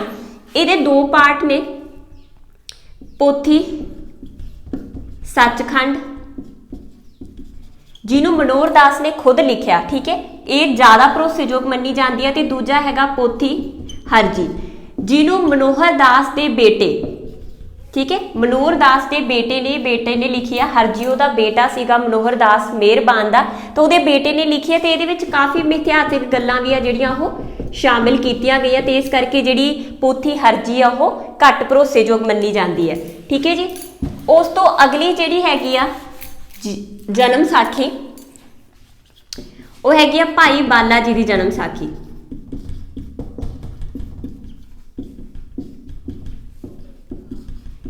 ਦੇਖੋ ਜੇ ਅਸੀਂ ਭਾਈ ਬਾਲਾ ਜੀ ਦੀ ਗੱਲ ਕਰੀਏ ਤੇ ਸੰਧੂ ਪਰਿਵਾਰ ਦੇ ਨਾਲ ਸੰਬੰਧ ਰੱਖਦਾ ਤੇ ਗੁਰੂ ਨਾਨਕ ਦੇਵ ਜੀ ਦੇ ਕਾਫੀ ਸਾਰੀਆਂ ਜਿਹੜੀਆਂ ਲਿਖਤਾਂ ਇਸ ਤਰੀਕੇ ਦੀਆਂ ਜਿਨ੍ਹਾਂ ਦੇ ਵਿੱਚ ਦੱਸਿਆ ਗਿਆ ਕਿ ਭਾਈ ਬਾਲਾ ਸੀਗਾ ਜਿਹੜਾ ਗੁਰੂ ਨਾਨਕ ਦੇਵ ਜੀ ਦਾ ਜਨਮ ਦਾ ਮਤਲਬ ਕਾਫੀ ਲੰਬੇ ਟਾਈਮ ਤੋਂ ਉਹਨਾਂ ਦੇ ਬਚਪਨ ਤੋਂ ਉਹਨਾਂ ਦਾ ਸਾਥੀ ਸੀਗਾ ਤੇ ਇੱਥੋਂ ਤੱਕ ਉਹਨਾਂ ਦੀਆਂ ਜਿਹੜੀਆਂ ਉਦਾਸੀਆਂ ਸੀ ਯਾਤਰਾਵਾਂ ਸੀ ਉਹਨਾਂ ਦੇ ਵਿੱਚ ਵੀ ਇਹ ਗੁਰੂ ਨਾਨਕ ਦੇਵ ਜੀ ਦੇ ਨਾਲ ਰਿਹਾ ਸੀ। ਇਹਦਾ ਮਤਲਬ ਤਾਂ ਇਹ ਹੋਣਾ ਚਾਹੀਦਾ ਕਿ ਇਹਦੀ ਜਿਹੜੀ ਇਨਫੋਰਮੇਸ਼ਨ ਇਹ ਦਊਗਾ ਨਾ ਭਾਈ ਬਾਲਾ ਜੀ ਜੋ ਇਨਫੋਰਮੇਸ਼ਨ ਦੇਣਗੇ ਉਹ ਬਹੁਤ ਜ਼ਿਆਦਾ ਵੈਲਿਡ ਹੋਣੀ ਚਾਹੀਦੀ ਆ। ਇਹ ਮੰਨਿਆ ਜਾਂਦਾ ਸੀ ਪਹਿਲਾਂ, ਠੀਕ ਹੈ, ਪਹਿਲਾਂ ਇਹ ਮੰਨਿਆ ਜਾਂਦਾ ਸੀ ਕਿ ਜਿਹੜਾ ਇਹ ਜਨਮ ਸਾਖੀ ਹੈਗੀ ਆ ਇਹ ਗੁਰੂ ਅੰਗਦ ਦੇਵ ਜੀ ਨੇ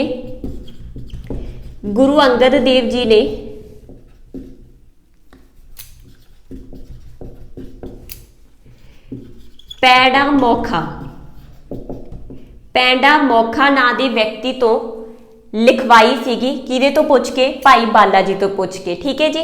ਪਰ ਇਹਦੇ ਵਿੱਚ ਬਹੁਤ ਸਾਰੀਆਂ ਜਿਹੜੀਆਂ ਗੱਲਾਂ ਸਿੱਖ ਧਰਮ ਦੇ ਵਿਰੋਧੀ ਜਾਂ ਗੁਰੂ ਨਾਨਕ ਦੇਵ ਜੀ ਦੇ ਸ਼ਾਨ ਦੇ ਵਿਰੁੱਧ ਲਿਖੀਆਂ ਗਈਆਂ, ਤੇ ਜੇ ਆਪਾਂ ਕਹੀਏ ਭਾਈ ਬਾਲਾ ਜੀ ਨੂੰ ਲਿਖਵਾਈਆਂ ਹੁੰਦੀਆਂ ਤਾਂ ਕਿਉਂਕਿ ਇਹ ਉਹਨਾਂ ਦਾ ਜਨਮ ਬਚਪਨ ਦਾ ਸਾਥੀ ਸੀਗਾ, ਠੀਕ ਹੈ, ਬਚਪਨ ਤੋਂ ਸਾਥੀ ਸੀ, ਤਾਂ ਉਹ ਕਦੇ ਵੀ ਸਿੱਖ ਧਰਮ ਦੇ ਵਿਰੋਧੀ ਜਿਹੜੀਆਂ ਘਟਨਾਵਾਂ ਦਾ ਜ਼ਿਕਰ ਜਾਂ ਆਪਾਂ ਕਹੀਏ ਸ਼ਾਨ ਦੇ ਵਿਰੁੱਧ ਸ਼ਬਦਾਂ ਦਾ ਜ਼ਿਕਰ ਨਹੀਂ ਕਰੂਗਾ।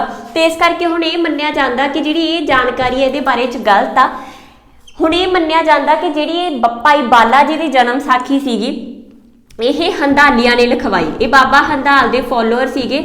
ਹੰਦਾਲੀ ਵੀ ਸੀ ਜਿਹੜੇ ਮੀਨਿਆਂ ਵਾਂਗ, ਇੱਕ ਮੀਨਾ ਸੰਪਰਦਾਇ ਸੀ, ਇੱਕ ਹੰਦਾਲੀ ਸੰਪਰਦਾਇ ਸੀ। ਇਹ ਸਿੱਖ ਧਰਮ ਦੀਆਂ ਵਿਰੋਧੀ ਰਹੀਆਂ, ਤਾਂ ਹੰਦਾਲੀਆਂ ਨੇ ਲਿਖਵਾਈ ਸੀ, ਬਾਬਾ ਹੰਦਾਲ ਦੇ ਫੋਲੋਅਰਸ ਨੇ। ਤੇ ਉਹਨਾਂ ਨੇ ਸੀ ਜਿਹੜਾ ਸਿੱਖ ਧਰਮ ਦੇ ਵਿੱਚ ਕਮੀਆਂ ਨੂੰ ਜਾਂ ਸ਼ਾਨ ਵਿਰੋਧੀ ਸ਼ਬਦਾਂ ਨੂੰ ਸਾਹਮਣੇ ਲਿਆ ਕੇ ਉਹਨਾਂ ਦੀ ਬੇਅਦਬੀ ਕਰਨ ਦਾ ਮਤਲਬ ਇੱਕ ਐਫਰਟ ਸੀਗੀ, ਜੇ ਅਸੀਂ ਕਹੀਏ ਜਨਮ ਸਾਖੀ, ਠੀਕ ਹੈ।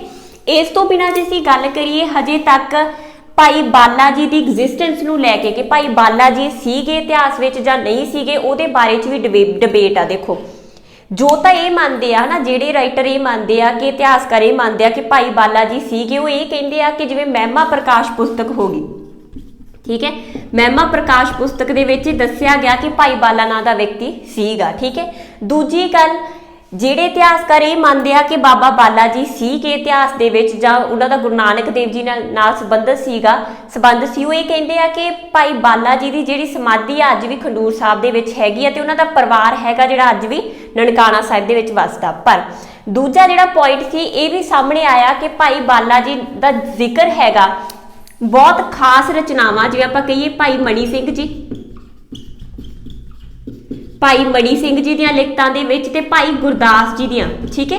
ਆਪਾਂ ਇਹ ਕਿਹਾ ਕਿ ਭਾਈ ਗੁਰਦਾਸ ਜੀ ਨੇ 11ਵੀਂ ਜਿਹੜੀ ਵਾਰ ਹੈਗੀ ਆ ਉਹਦੇ ਵਿੱਚ ਸਿੱਖਾਂ ਦਾ ਜ਼ਿਕਰ ਕੀਤਾ, ਗੁਰੂ ਸਾਹਿਬਾਨ ਦੇ ਨਾਲ ਸੰਬੰਧਿਤ ਸਿੱਖਾਂ ਦਾ ਜ਼ਿਕਰ ਕੀਤਾ, ਤਾਂ ਉਹਦੇ ਵਿੱਚ ਜਿਹੜਾ ਹੈਗਾ ਭਾਈ ਬਾਲਾ ਜੀ ਦਾ ਜ਼ਿਕਰ ਨਹੀਂ ਹੈਗਾ। ਤਾਂ ਇਹਨਾਂ ਰਚਨਾਵਾਂ ਤੋਂ ਇਹ ਲੱਗਦਾ ਕਿ ਸ਼ਾਇਦ ਭਾਈ ਬਾਲਾ ਨਾਂ ਦਾ ਕੋਈ ਵਿਅਕਤੀ ਐਗਜ਼ਿਸਟ ਹੀ ਨਹੀਂ ਸੀ ਕਰਦਾ, ਠੀਕ ਹੈ ਜੀ। ਤਾਂ ਜਿਹੜੀਆਂ ਇਹ ਭਾਈ ਬਾਲਾ ਜੀ ਦੀ ਜਨਮ ਸਾਖੀ ਆ ਉਹਨੂੰ ਹੁਣ ਇਹ ਮੰਨਿਆ ਜਾਂਦਾ ਕਿ ਗੁਰੂ ਅੰਗਦ ਦੇਵ ਜੀ ਨੇ ਨਹੀਂ ਲਿਖਵਾਇਆ ਸੀ, ਉਹਨੂੰ ਹੰਦਾਲੀਆਂ ਨੇ ਲਿਖਵਾਇਆ ਸੀ। ਉਹਦਾ ਕੀ ਰੀਜ਼ਨ ਆ ਕਿ ਇਸ ਜਨਮ ਸਾਖੀ ਦੇ ਵਿੱਚ ਧਰਮ ਵਿਰੋਧੀ ਕਾਫੀ ਸ਼ਬਦ ਹੈਗੇ ਆ ਜਿਹੜੇ ਗੁਰੂ ਨਾਨਕ ਦੇਵ ਜੀ ਦੇ ਸ਼ਾਨ ਦੇ ਵਿਰੁੱਧ ਦੇ ਵਿੱਚ ਲਿਖੇ ਗਏ ਆ।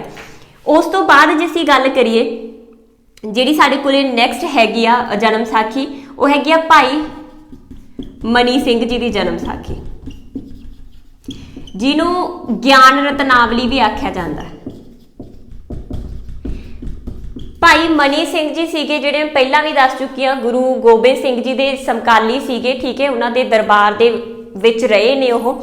ਤਾਂ ਜਿਹੜੇ ਭਾਈ ਮਨੀ ਸਿੰਘ ਸੀਗੇ ਉਹਨਾਂ ਨੇ ਇਹ ਜਿਹੜੀ ਜਨਮ ਸਾਖੀ ਲਿਖੀ ਉਹ ਭਾਈ ਗੁਰਦਾਸ ਜੀ ਦੀਆਂ ਵਾਰਾਂ ਨੂੰ ਧਿਆਨ ਦੇ ਵਿੱਚ ਰੱਖ ਕੇ ਲਿਖੀ ਸੀਗੀ, ਠੀਕ ਹੈ। ਤੇ ਦੂਜਾ ਜਿਹੜੀ ਗੁਰੂ ਗੋਬਿੰਦ ਸਿੰਘ ਜੀ ਤੋਂ ਜੋ ਇਨਫੋਰਮੇਸ਼ਨ, ਜੋ ਕਹਾਣੀਆਂ ਉਹਨਾਂ ਨੇ ਸੁਣੀਆਂ ਸੀ, ਉਹਦੇ ਆਧਾਰ ਦੇ ਉੱਪਰ ਇਹ ਜਨਮ ਸਾਖੀ ਦੀ ਰਚਨਾ ਕੀਤੀ ਗਈ ਸੀ। ਜੇ ਅਸੀਂ ਬਾਕੀ ਜਨਮ ਸਾਖੀਆਂ ਦੇ ਕੰਪੈਰੀਟਿਵ ਦੇਖੀਏ ਤਾਂ ਇਹ ਜਿਹੜੀ ਜਨਮ ਸਾਖੀ ਹੈਗੀ ਆ ਇਹ ਕਾਫੀ ਜ਼ਿਆਦਾ ਭਰੋਸੇਯੋਗ ਮੰਨੀ ਜਾਂਦੀ ਆ, ਕਿਉਂਕਿ ਜਿਹੜੀਆਂ ਬਾਕੀ ਜਨਮ ਸਾਖੀਆਂ, ਜੋ ਆਪਾਂ ਕਹੀ ਭਾਈ ਬਾਲਾ ਜੀ ਦੀ ਜਨਮ ਸਾਖੀ ਤੇ ਮਿਹਰਬਾਨ ਦੀ ਜਨਮ ਸਾਖੀ ਹੋ ਗਈ, ਦੇਖੋ ਮਿਹਰਬਾਨ ਦੀ ਜਨਮ ਸਾਖੀ ਬਹੁਤ ਭਰੋਸੇਯੋਗ ਮੰਨੀ ਜਾਂਦੀ ਆ ਤੇ ਭਾਈ ਬਾਲਾ ਜੀ ਦੀ ਜਨਮ ਸਾਖੀ ਸਭ ਤੋਂ ਜ਼ਿਆਦਾ ਘੱਟ ਭਰੋਸੇਯੋਗ ਮੰਨੀ ਜਾਂਦੀ ਆ। ਪਰ ਫਿਰ ਵੀ ਕਿਉਂਕਿ ਇਹ ਜਨਮ ਸਾਖੀ ਸੀ ਜਿਹੜੀ ਮਿਹਰਬਾਨ ਦੀ ਜਨਮ ਸਾਖੀ ਪ੍ਰਿਥੀ ਚੰਦ ਦੇ ਪੁੱਤਰ ਨੇ ਲਿਖੀ ਸੀ, ਤੇ ਜਿਹੜਾ ਪ੍ਰਿਥੀ ਚੰਦ ਸੀਗਾ, ਠੀਕ ਹੈ, ਉਹਨੇ ਪ੍ਰਿਥੀਆ ਸੰਪਰਦਾਇ ਆਪਣੀ ਮੀਨਿਆਂ ਦੀ ਸੰਪਰਦਾਇ ਸਥਾਪਿਤ ਕਰ ਲਈ ਸੀਗੀ, ਤੇ ਉਹ ਵੀ ਸਿੱਖ ਧਰਮ ਦਾ ਵਿਰੋਧੀ ਰਿਹਾ। ਪ੍ਰਿਥੀ ਚੰਦ ਸੀਗਾ ਜਿਹੜਾ, ਜਿਹਨੂੰ ਤੁਸੀਂ ਅੱਗੇ ਜਾ ਕੇ ਪੜ੍ਹੋਗੇ ਤਾਂ ਜਿਹੜੀ ਉਹਦੇ ਪੁੱਤਰ ਦੁਆਰਾ ਲਿਖੀ ਜਾਣ ਕਰਕੇ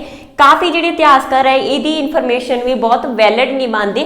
ਤੇ ਸਿੱਖ ਵੀ ਸੀਗਾ ਜਿਹੜਾ ਇਹਦੇ 'ਚ ਕਈ ਚੀਜ਼ਾਂ ਇਸ ਤਰੀਕੇ ਦੀਆਂ ਸੀ ਜਿਨ੍ਹਾਂ ਦੇ ਵਿੱਚ ਸਿੱਖ ਧਰਮ ਦੇ ਲੋਕ ਬਿਲੀਵ ਨਹੀਂ ਸੀ ਕਰਦੇ, ਤਾਂ ਇਸ ਕਰਕੇ ਕਾਫੀ ਸਿੱਖਾਂ ਦੇ ਕਹਿਣ ਦੇ ਉੱਪਰ ਹੀ ਸੀ ਭਾਈ ਮਨੀ ਸਿੰਘ ਜੀ ਨੇ ਇਸ ਜਿਹੜੀ ਹੈਗੀ ਜਨਮ ਸਾਖੀ ਉਹਦੀ ਰਚਨਾ ਕੀਤੀ ਸੀ, ਤੇ ਕਾਫੀ ਭਰੋਸੇਯੋਗ ਹੈ, ਠੀਕ ਹੈ ਜੀ।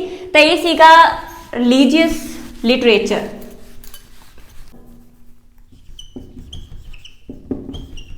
ਹਿਸਟੋਰੀਕਲ ਲਿਟਰੇਚਰ ਵੀ ਆ ਜੋ ਪੰਜਾਬੀ ਦੇ ਵਿੱਚ ਆ, ਠੀਕ ਹੈ, ਹਿਸਟੋਰੀਕਲ ਲਿਟਰੇਚਰ ਇਨ ਪੰਜਾਬੀ, ਜੋ ਖਾਸ ਕਰਕੇ ਇਤਿਹਾਸਿਕ ਜਾਣਕਾਰੀ ਦੇ ਪੱਖ ਦੇ ਲਈ ਇਤਿਹਾਸ ਦੇ ਪੱਖ ਤੋਂ ਹੀ ਲਿਖਿਆ ਗਿਆ ਸੀਗਾ। ਤਾਂ ਇਹਦੇ ਵਿੱਚ ਜਿਹੜੀ ਸਾਡੇ ਕੋਲ ਪਹਿਲੀ ਰਚਨਾ ਹੈਗੀ ਆ ਉਹ ਹੈਗੀ ਆ ਭਗਤ ਰਤਨਾਵਲੀ। ਭਗਤ ਰਤਨਾਵਲੀ ਦੀ ਰਚਨਾ ਕੀਤੀ ਸੀ ਭਾਈ ਮਨੀ ਸਿੰਘ ਜੀ ਨੇ।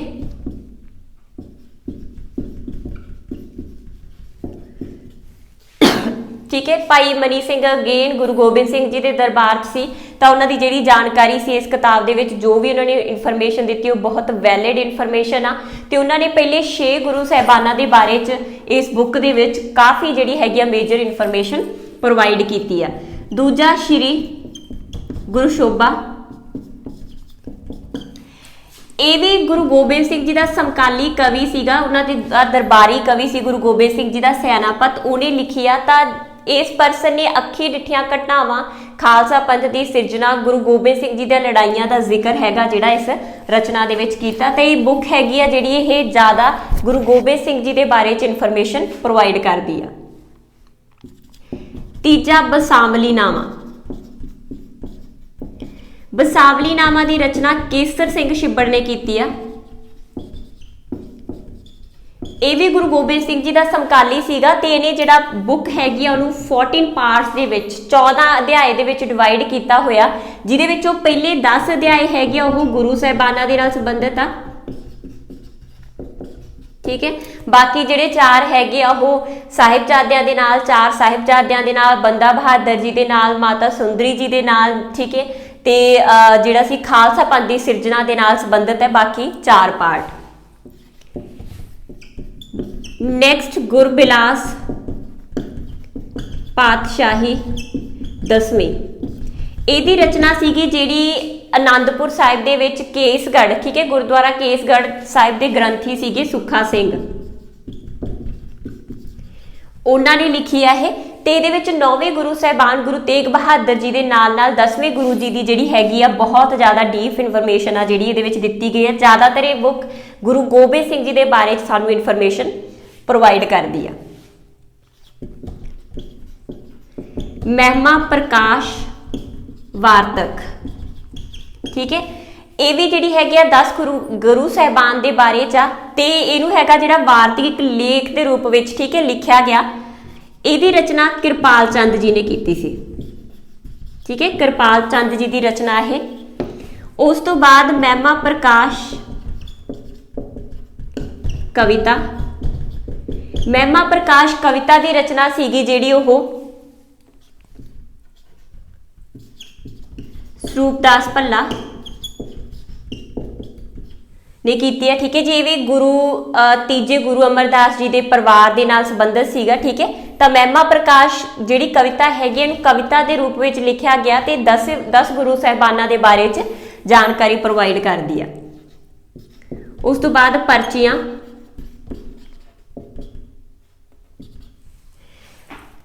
पर्चियां जिहड़ियां हैगियां ये टोटल 50 साखियां, जिन्हां दे विचों ज़्यादातर साखियां गुरु गोबिंद सिंह जी ते गुरु तेग बहादुर जी के बारे च। ठीक है, तो इन्हां दी गिनती हैगी है जिहड़ी 50 साखियां, 50 कहानियां एक तरीके दे नाल। उस तो बाद नैक्सट साडे कोल हैगी आ पंथ प्रकाश। पंथ प्रकाश की जिहड़ी रचना हैगी वो रतन सिंह भंगू ने की है। ठीक है जी, रतन सिंह भंगू ने की है। तो जिहड़े रतन सिंह भंगू सी उन्हां दे पिता राय सिंह सी जिहड़े वो दल खालसा के मैंबर रहे आ। तो जिहड़ी ये बुक हैगी आ ये पंजाब के बारे च सिर्फ गुरु साहिबाना की जानकारी नहीं दिंदी, बल्कि जिहड़े सिख सीगे उन्हां दे अबदाली दे नाल, जां कि अफगाना दे नाल की संबंध सी, मराठियां दे नाल की संबंध सीगे। ठीक है, उन्हां दे बारे च भी जिहड़ी काफ़ी सारी इन्फॉर्मेशन है प्रोवाइड कर दी है।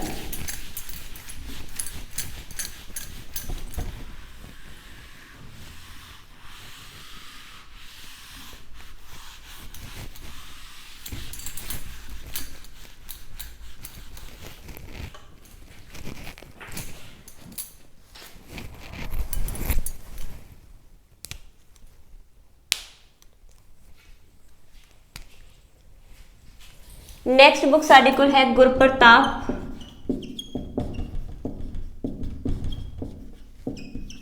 सूरज ग्रंथ। इहदी जिहड़ी रचना हैगी आ वो भाई संतोख सिंह जी ने की है। ਭਾਈ ਸੰਤੋਖ ਸਿੰਘ, ਠੀਕ ਹੈ। ਇਹ ਕੈਥਲ ਦੇ ਸ਼ਾਸਕ ਦੀ ਸਰਪ੍ਰਸਤੀ ਦੇ ਵਿੱਚ ਸੀਗੇ, ਠੀਕ ਹੈ। ਉਦੇ ਸਿੰਘ ਕੈਥਲ ਦਾ ਸ਼ਾਸਕ ਸੀ, ਉਦੇ ਸਿੰਘ ਉਹਦੀ ਸਰਪ੍ਰਸਤੀ ਦੇ ਵਿੱਚ ਸੀ। ਇਹ ਪੁਸਤਕ ਨੂੰ ਦੋ ਪਾਰਟ ਦੇ ਵਿੱਚ ਡਿਵਾਈਡ ਕੀਤਾ ਗਿਆ, ਨਾਨਕ ਪ੍ਰਕਾਸ਼ ਜਿਹਦੇ ਚ ਗੁਰੂ ਨਾਨਕ ਦੇਵ ਜੀ ਦੀ ਜਾਣਕਾਰੀ ਆ ਭਾਈ ਬਾਲੇ ਦੀ ਜਨਮ ਸਾਖੀ ਦੇ ਆਧਾਰ ਦੇ ਉੱਪਰ, ਤੇ ਦੂਜਾ ਹੈਗਾ ਸੂਰਜ ਪ੍ਰਕਾਸ਼ ਜਿਹਦੇ ਵਿੱਚ ਬਾਕੀ ਸਾਰੇ ਗੁਰੂ ਸਾਹਿਬਾਨ ਦੀ ਜਿਹੜੀ ਹੈਗੀ ਆ ਇਨਫੋਰਮੇਸ਼ਨ ਉਹ ਸਾਨੂੰ ਇਸ ਬੁੱਕ ਤੋਂ ਮਿਲਦੀ ਆ। ਨੈਕਸਟ ਬੁੱਕ ਹੈਗੀ ਆ ਪੰਥ ਪ੍ਰਕਾਸ਼ ਤੇ ਤਵਾਰੀਖ ਗੁਰੂ ਖਾਲਸਾ। ਇਸ ਬੁੱਕ ਦੇ ਇਹਨਾਂ ਦੋਨੋਂ ਬੁੱਕ ਦੇ ਰਾਈਟਰ ਹੈਗੇ ਆ ਗਿਆਨੀ ਗਿਆਨ ਸਿੰਘ, ਠੀਕ ਹੈ ਜੀ, ਗਿਆਨੀ ਗਿਆਨ ਸਿੰਘ। ਜਿਹੜੀ ਪੰਥ ਪ੍ਰਕਾਸ਼ ਹੈਗੀ ਹੈ ਇਹ ਰਤਨ ਸਿੰਘ ਭੰਗੂ ਦੀ ਪ੍ਰਾਚੀਨ ਪੰਥ ਪ੍ਰਕਾਸ਼ ਨੂੰ ਧਿਆਨ ਦੇ ਵਿੱਚ ਰੱਖ ਕੇ ਲਿਖੀ ਗਈ ਪੁਸਤਕ ਆ, ਠੀਕ ਹੈ। ਉਸੇ ਬੁੱਕ ਤੋਂ ਹੀ ਇਸ ਬੁੱਕ ਨੂੰ ਆ ਜਿਹੜਾ ਦੁਬਾਰਾ ਇੱਕ ਤਰੀਕੇ ਦੇ ਨਾਲ ਲਿਖਿਆ ਗਿਆ। ਜਿਹੜੀ ਤਵਾਰੀਖ ਗੁਰੂ ਖਾਲਸਾ ਹੈਗੀ ਹੈ ਇਹਦੇ 5 ਪਾਰਟ ਨੇ, ਠੀਕ ਹੈ, ਜਿਹਦੇ ਵਿੱਚੋਂ ਪਹਿਲਾ ਪਾਰਟ ਹੈਗਾ ਜਿਹੜਾ ਉਹ ਜੀਵਨ 10 ਗੁਰੂ ਸਾਹਿਬਾਨ, ਜਿਹਦੇ ਚ 10 ਗੁਰੂ ਸਾਹਿਬਾਨਾਂ ਦੇ ਬਾਰੇ ਜਾਣਕਾਰੀ ਦਿੱਤੀ ਗਈ ਹੈ, ਠੀਕ ਹੈ। ਦੂਜਾ ਸ਼ਮਸ਼ੇਰ ਖਾਲਸਾ ਜਿਹੜੀ ਬੰਦਾ ਬਹਾਦਰ ਜੀ ਦੇ ਬਾਰੇ ਚ। ਤੀਜਾ ਰਾਜ ਖਾਲਸਾ, ਇਹਦੇ ਚ 12 ਮਿਸਲਾਂ ਦਾ ਜ਼ਿਕਰ ਆ ਤੇ ਮਹਾਰਾਜਾ ਰਣਜੀਤ ਸਿੰਘ ਦੇ ਬਾਰੇ ਚ। ਸਰਦਾਰ ਖਾਲਸਾ, ਸਰਦਾਰ ਖਾਲਸਾ ਦੇ ਵਿੱਚ ਜਿਹੜੇ ਸਿੱਖ ਧਰਮ ਦੇ ਨਾਲ ਸੰਬੰਧਿਤ ਸਰਦਾਰ ਸੀਗੇ ਜਾਂ ਆਪਾਂ ਕਹੀਏ ਪ੍ਰਮੁੱਖ ਸਿੱਖ ਸੀਗੇ, ਠੀਕ ਹੈ, ਉਹਨਾਂ ਦੇ ਬਾਰੇ 'ਚ ਜਾਣਕਾਰੀ ਦਿੱਤੀ ਗਈ ਹੈ। ਉਸ ਤੋਂ ਬਾਅਦ ਪੰਥ ਖਾਲਸਾ, ਪੰਥ ਖਾਲਸਾ ਪੁਸਤਕ ਦੇ ਵਿੱਚ ਪੰਥ ਖਾਲਸਾ ਜਿਹੜਾ ਪਾਠ ਹੈਗਾ ਇਹਦੇ ਵਿੱਚ ਜਿਹੜੇ ਗੁਰਦੁਆਰਾ ਸਾਹਿਬ ਸੀਗੇ ਉਹਨਾਂ ਦੇ ਬਾਰੇ 'ਚ ਕਾਫੀ ਸਾਰੀ ਜਿਹੜੀ ਇਨਫੋਰਮੇਸ਼ਨ ਆ ਉਹ ਪ੍ਰੋਵਾਈਡ ਕੀਤੀ ਗਈ ਹੈ, ਠੀਕ ਹੈ ਜੀ। ਜਿਹੜੇ ਸੋਰਸਿਸ ਸੀਗੇ ਉਹਦੇ ਬਾਰੇ 'ਚ ਅਸੀਂ ਆਲਰੇਡੀ 2 ਪਾਰਟ ਕਰ ਚੁੱਕੇ ਆ। ਰਿਲੀਜੀਅਸ ਲਿਟਰੇਚਰ, ਠੀਕ ਹੈ, ਧਾਰਮਿਕ ਲਿਖਤਾਂ ਜਿੱਥੋਂ ਸਾਨੂੰ ਪੰਜਾਬ ਦੇ ਇਤਿਹਾਸ ਦੀ ਜਾਣਕਾਰੀ ਮਿਲਦੀ ਆ, ਤੇ ਦੂਜਾ ਪੰਜਾਬੀ ਦੇ ਵਿੱਚ ਲਿਖੀਆਂ ਗਈਆਂ ਇਤਿਹਾਸਕ ਪੁਸਤਕਾਂ, ਠੀਕ ਹੈ ਜੀ। ਬਾਕੀ ਜਿਹੜਾ ਪੋਰਸ਼ਨ ਹੈਗਾ ਉਹ ਅਸੀਂ ਆਪਣੀ ਨੈਕਸਟ ਵੀਡੀਓ ਦੇ ਵਿੱਚ ਕਰਾਂਗੇ।